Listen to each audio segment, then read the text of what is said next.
कोई घटना घट जाए तो जाकर प्रवचन न दिया करिए। कई लोग आते हैं घरवा में प्रवचन देने के लिए, क्यों रोते हो, किसके लिए रोते हो, एक दिन तो सबको जाना है, आत्मा तो अजर अमर है, प्रवचन न दीजिए।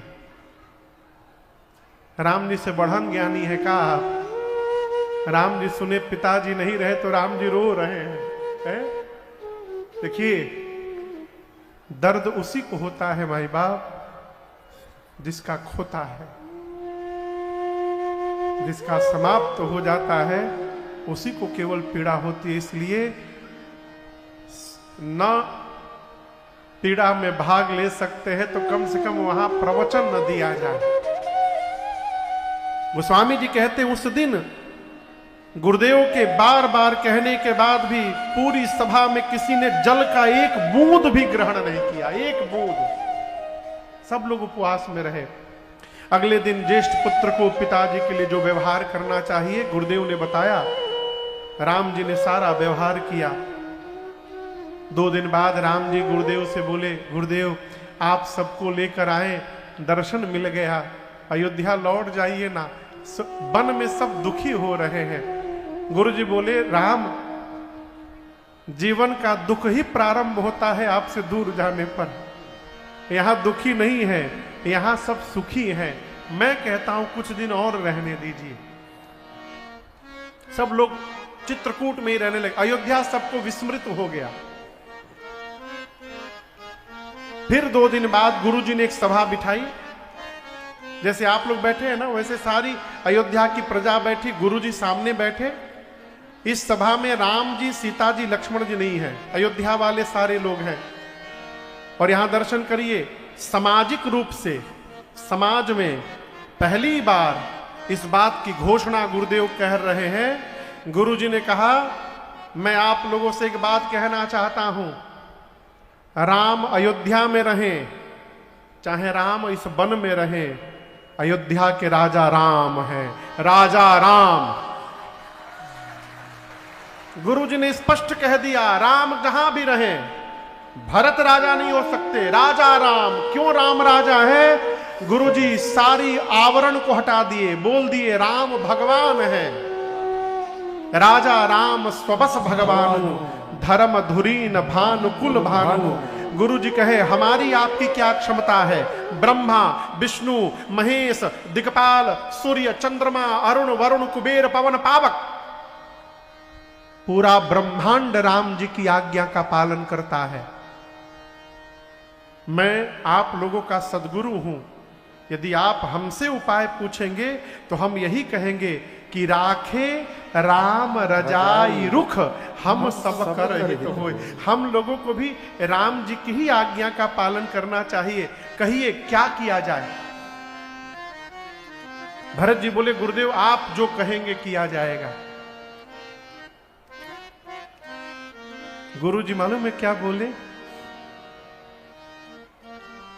गुरु जी बोले, भरत जी मेरे पास एक उपाय है राम जी को वापस ले चलने का। भरत जी बोले, कहिए ना गुरु जी। गुरु जी बोले, यदि 14 वर्ष राम जी के स्थान पर भरत जी आप और शत्रुघ्न वन में रहने को तैयार हो जाएं, तो मैं राम लक्ष्मण सीता को लेके वापस चला जाऊंगा। गोस्वामी जी कहते हैं, भरत भैया बैठे थे और जब गुरु जी बतिया बोले ना, भरत जी खड़े होके नाचने लगे, नाचने लगे। कहे, गुरुदेव मैं एक बात बोलूं, मेरे वन में जाने से यदि मेरे भैया वापस अयोध्या चले जाएंगे गुरुदेव, तो मैं एक बात कहना चाहता हूं, मैं 14 साल के लिए वन में नहीं रहूंगा गुरुजी। 14 साल बाद फिर लौट कर अयोध्या गया और कैकेयी कहीं फिर से मुझे राजा बनाने का सपना देख लेगी तो मेरे भैया को फिर से वन में आना पड़ेगा। मैं ये झंझट ही समाप्त कर देना चाहता हूं गुरुदेव। मैं 14 साल वन में नहीं रहूंगा, मैं जीवन भर वन में रहने को तैयार हूं गुरुदेव। मैं अयोध्या की ओर देखूंगा तक नहीं। भरत जी स्पष्ट बोल दिए, हम दोनों भाई, अकेले नहीं, ये छोटका भी रहेगा मेरे साथ जीवन भर। कानन करौ जन्म भर बासु एहि ते अधिक नमोर सुपासु। भरत जी बोले मैं जीवन भर वन में रहूंगा। गुरु जी की मति हेरा गई। सोचे भी नहीं थे कि एक भाई अपने भाई के लिए जीवन भर वन में रहने को तैयार हो जाएगा। अब क्या कहें, राम जी के पास ले गए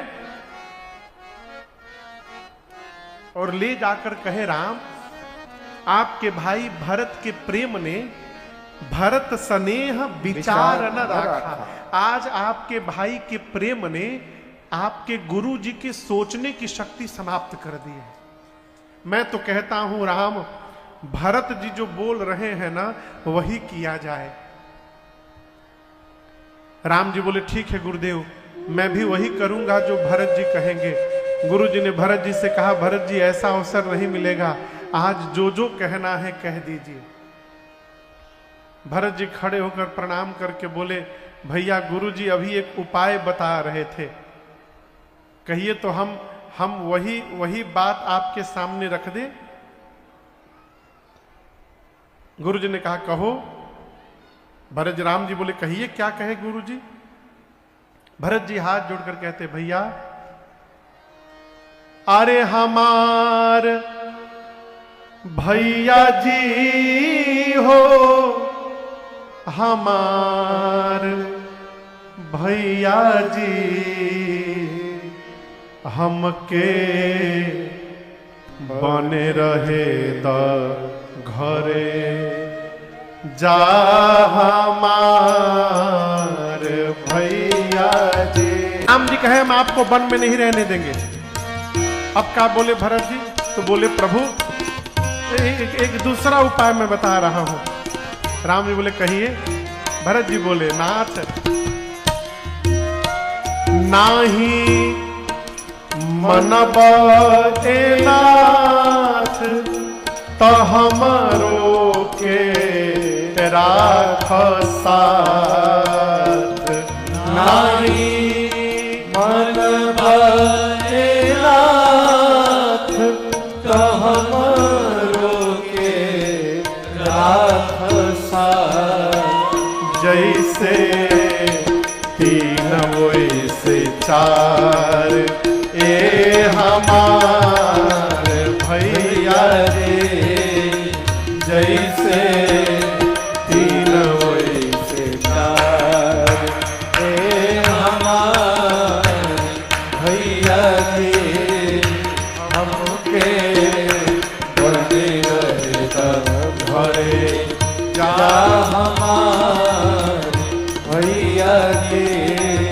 हमके बने रहे अरे हमके बने रहे घरे। हमके बने रहे घरे जा। भरत जी ने कहा भैया लक्ष्मण को वापस करिए, मुझे साथ में रखिए, नहीं तो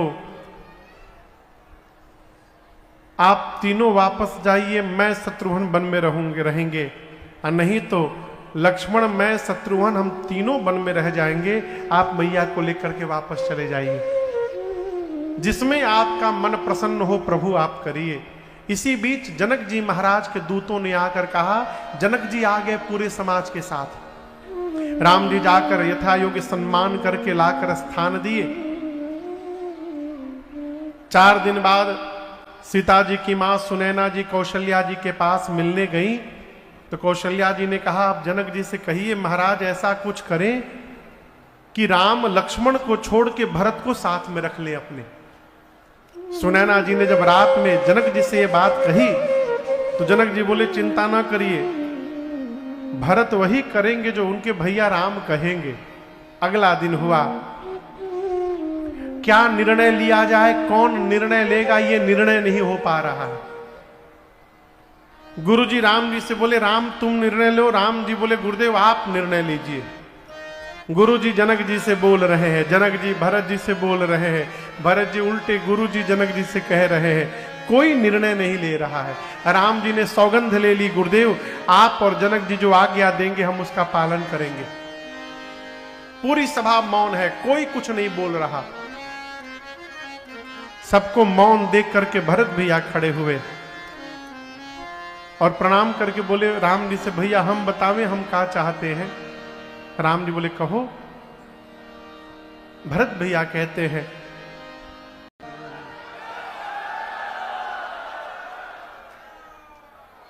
क्या कहा भरत भैया ने, जहां ले चलोगे वहीं मैं चलूंगा।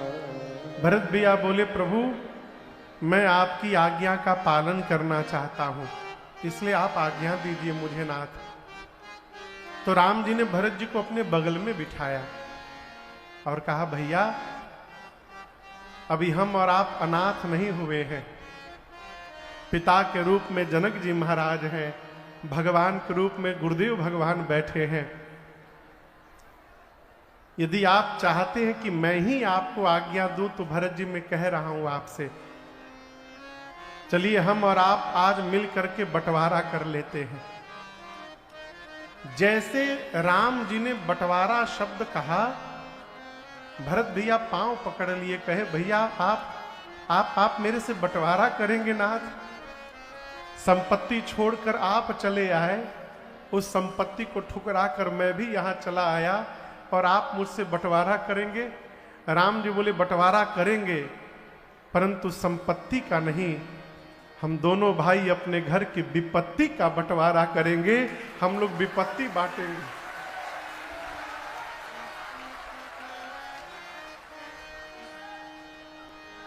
संपत्ति बांटने के लिए संसार में बहुत लोग मिल जाएंगे, विपत्ति बांटते समय कोई नहीं मिलेगा।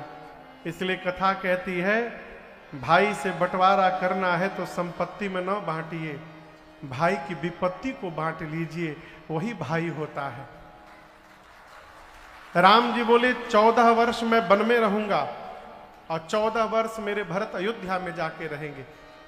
भरत जी बोले भैया हम अभिषेक की सामग्री लाए हैं, वन में ही अभी तिलक हो जाए आपका। राम जी बोले नहीं, तिलक लौटने के बाद होगा अयोध्या में, अभी नहीं होगा। अत्रि मुनि जहां कहे वहां ले जाकर सब सुरक्षित करा दीजिए। तो राज्याभिषेक की सारी सामग्री ले करके अत्रि मुनि ने बांदा और चित्रकूट के बीच में कुआं है, उस कुएं में ले जाकर सुरक्षित करा दिया और कहा भरत जी इस कुएं का नाम भरतकूप होगा। जो भी मनुष्य इस कुएं के जल को अपने ऊपर छिड़क लेगा उसे सभी तीर्थों में स्नान करने का फल प्राप्त हो जाएगा, इस कूप की महिमा होगी। 5 दिन भरत जी चित्रकूट का दर्शन करके 6वें दिन राम जी से विदा मांगते हैं। राम जी ने बहुत समझाया भरत जी को, भरत भैया को चिन्ह चाहते हैं अपने साथ। भरत जी को देने के लिए भगवान ने आज अपने आप को ही पादुका के रूप में परिवर्तित किया है। यहां राम जी का एक नवीन अवतार हुआ है, पादुका अवतार। और जैसे भगवान ने दिया करके विदा किया। 9 दिन का समय लगा भरत भैया को चित्रकूट से अयोध्या आने में। कितना दिन? 9 दिन। और दोनों समाज, मिथिला का समाज भी अयोध्या ही गया। जाते जाते भरत भैया ने राम जी के पादुकाओं को अयोध्या के सिंहासन पे रखा है। 5 दिन जनक जी महाराज राजपाट व्यवस्थित कराकर 5 दिन में और विदा लेकर अपने समाज के साथ मिथिला गए। भरत जी नित्य भगवान की पादुकाओं की पूजा करते हैं, मांग मांग करके आज्ञा व्यवहार करते हैं। गुरु जी से बोले गुरुदेव भैया वन में है, मैं सेवक होके महल में रहूंगा उचित नहीं है। तो भरत जी नंदी ग्राम चले गए और नंदी ग्राम में कुटिया बना के भरत जी रहने लगे। रात को सोते समय भरत जी सोचे भैया तो धरती पर सोए होंगे, मैं सेवक हूं, सेवक को स्वामी से नीचे सोना चाहिए। तो भरत जी धरती में गड्ढा खोद के उस गड्ढे के भीतर सोने लगे। अयोध्यावासी भरत जी की जय जयकार करते हैं। यहां पर गोस्वामी जी अयोध्या कांड की कथा पूरी करते हुए कहते हैं, गोस्वामी जी कहते हैं, भरत जी श्री सीताराम जी के प्रेम रूपी अमृत से भरे हुए पात्र हैं। यदि भरत भैया जन्म न लेते तो जो अष्टांग योग मुनियों के मन को अगम है वो सबके लिए सुगम कौन बनाता। भरत भैया जन्म न लेते तो कलयुग के विकार का हरण कौन करता। और गोस्वामी जी अपने लिए कहते हैं, यदि भरत भैया जन्म न लेते तो इस कलिकाल में इस 60 तुलसी को हठ पूर्वक राम जी के सन्मुख लाके खड़ा कौन करता, यदि भरत जी जन्म न लिए होते तो। भरत चरित्र की फलश्रुति बाबा कहते हैं, भरत चरित करिने तुलसी जो सादर सुनहि, सिय राम पद प्रेम अवसि होय, भवरस गोस्वामी जी कहते हैं कि भरत भैया के चरित्र को जो भी नर नारी आदर पूर्वक निरंतर श्रवण करेगा, कहेगा नहीं, श्रवण करेगा। तो गोस्वामी जी कहते हैं, भैया जीवन में 2 कार्य अवश्य होंगे। यदि आप निरंतर भरत जी के चरित्र को श्रवण करेंगे तो जीवन में 2 कार्य अवश्य होंगे। पहला कार्य, सिय राम पद प्रेम, सीताराम जी के चरणों में प्रेम होगा। अवसि होय भवरस विरति, संसार के विषय रस से मन को वैराग्य प्राप्त हो जाएगा। ये भरत जी के चरित्र श्रवण करने की फलश्रुति है। आगे की कथा अरण्य कांड में जाती है। किस कांड में? अरण्य। और आपको बताऊं, अरण्य कांड के प्रारंभ में ही एक घटना घटी। एक दिन लक्ष्मण भैया कहीं गए चित्रकूट में, तो एकांत पा करके राम जी पुष्प उतारे और पुष्पों का आभूषण बना के भगवान मेरी मां का श्रृंगार किए। कर्णफूल बनाए, मांग टीका बनाए, गजरा बनाए, माला बनाए, बाजू बंद कंगन बनाए, करधनी बनाए, पांव का पायल बनाए फूलों से। मां को पहना करके स्फटिक शिला पर भगवान मैया के साथ बैठे। इस दृश्य को पूरा देवलोक देख रहा है और उस भीड़ में देवताओं के राजा इंद्र का बेटा है जयंत, वो भी खड़ा है। जयंत ने सोचा कि कहीं भगवान पत्नी सजाते हैं।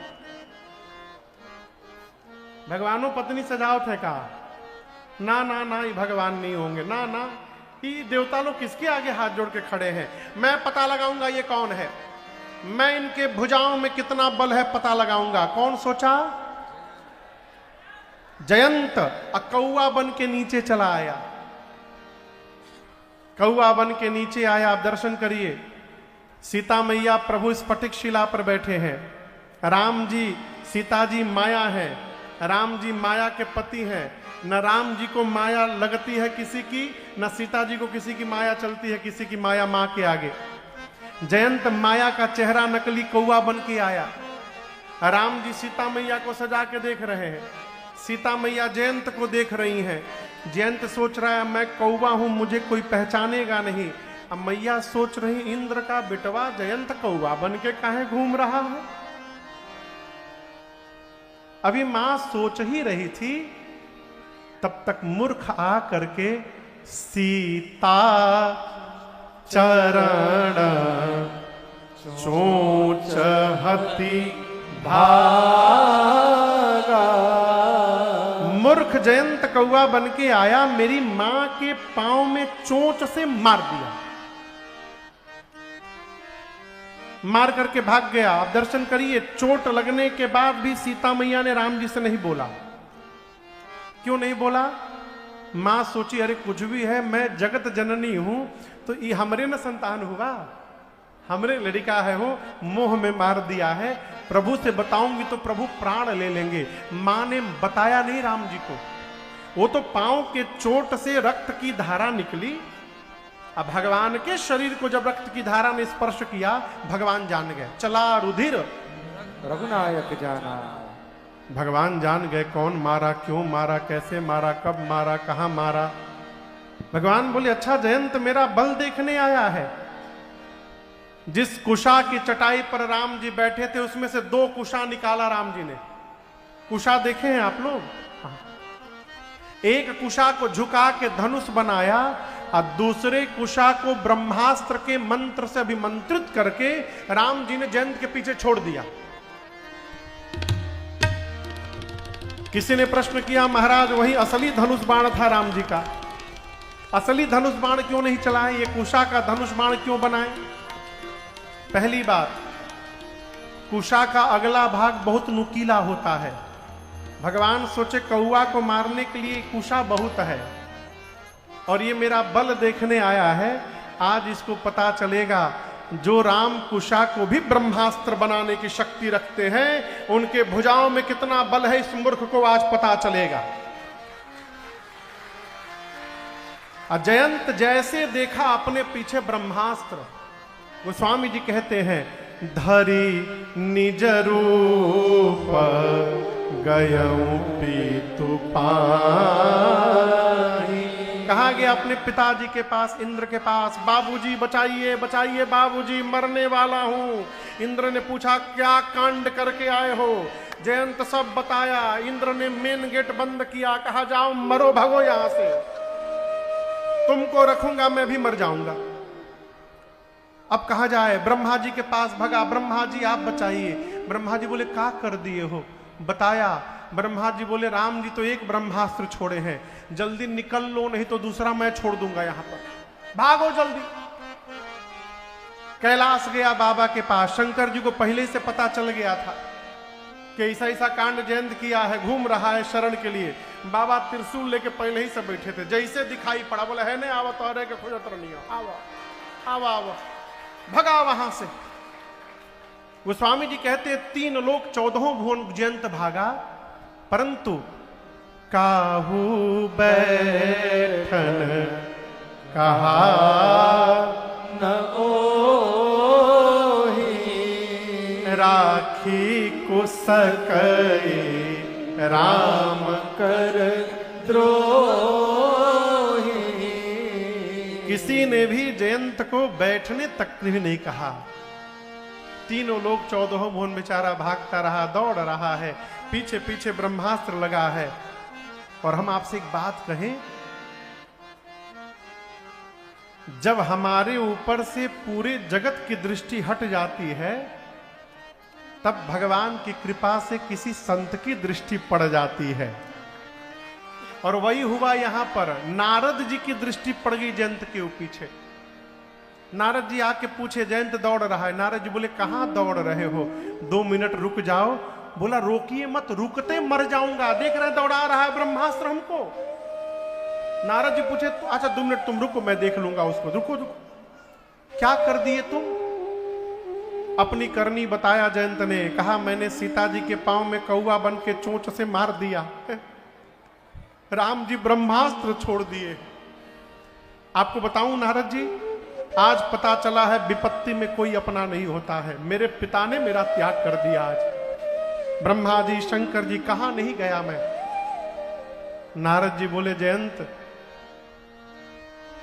जब सब मारते हैं तो राम जी बचा लेते हैं, तुमको तो राम जी ने मार दिया है, कौन बचाएगा तुमको? लेकिन एक बात कहे जयंत, ये ब्रह्मास्त्र तुमको मारने नहीं आया है। जयंत बोला हमारे पीछे पड़ा है कि आपके पीछे पड़ा है? हम भाग रहे हैं ना, कितना हम भागे हैं हम जानते हैं। नारद जी बोले बेटा इसको मारना होता तो कब का मार दिया होता।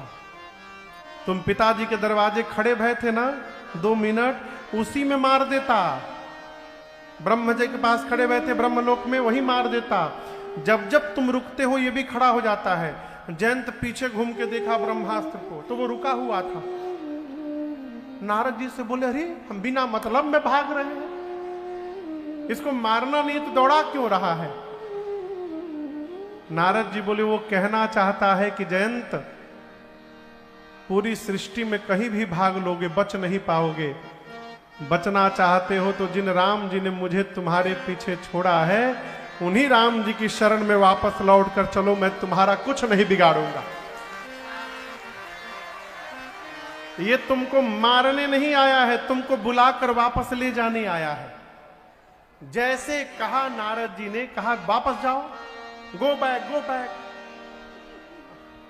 राम जी के पास जाओ। पठवा तुरत राम पहिताही।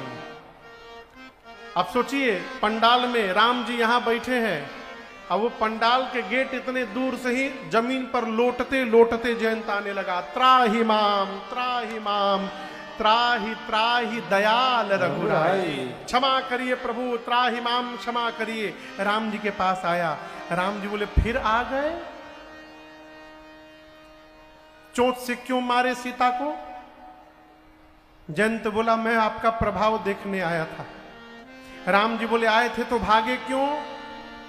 बोला प्रभु प्रभाव का पता पास में नहीं चलता है, प्रभाव का पता दूर जाके चलता है, इसलिए मैं मार के दूर चला गया था। राम जी पूछे कहां तक दिखाई पड़ा प्रभाव? हाथ जोड़कर बोला प्रभु 3 लोक 14 भुवन, जहां जहां गया आपका प्रभाव दिखाई पड़ा। राम जी बोले जो देखने आए थे प्रभाव वो दिखाई पड़ गया, तो अब क्या करने आए हो? बोला प्रभु पहली बार प्रभाव देखने आया था, दूसरी बार आज आपका स्वभाव देखने आया हूं। स्वभाव का पता दूर से नहीं चलता, स्वभाव का पता पास आके चलता है।